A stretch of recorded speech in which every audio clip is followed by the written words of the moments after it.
जीजा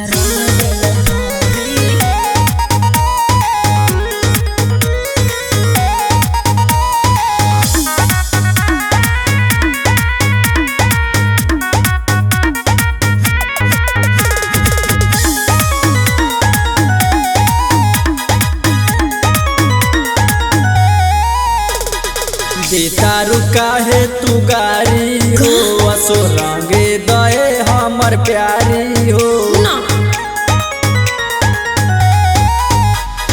बेतारू काहे तू गारी हो असो रंगे दए हमर प्यारी हो तोहर दीदी तो बड़ी लड़कोरी सुना होलिया में लेके कटोरी हो जीजा रंग देलो ढोली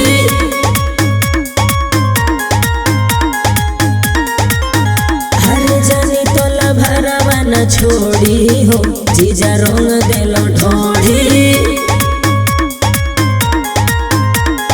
बड़ी बात बड़ो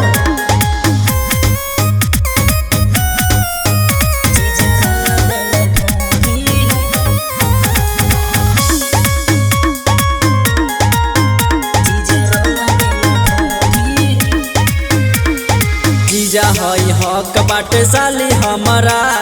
नहीं दादा ठीक राहुल लगे नहीं राधा बुझो नी जीजा हई हक बाटे साली हमारा नहीं दादा ठीक राहुल लगे नहीं राधा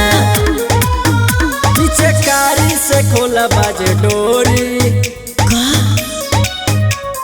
होलिया में लेके कटोरी हो जीजा रंग देलो ढोली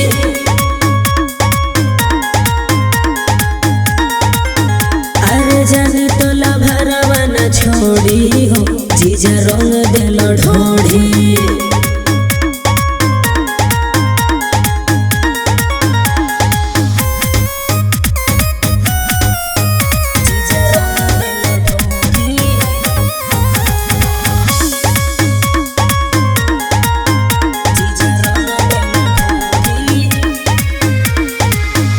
लगावाल तनी गाल पगुलाल जी अब जदि छुअब तो हो जाई बवाल जी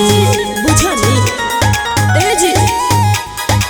आव लगावाल तनी गाल पगुलाल जी अब जदि छुअब तो हो जाई बवाल जी मन को परतिक न तोहरा के छोरी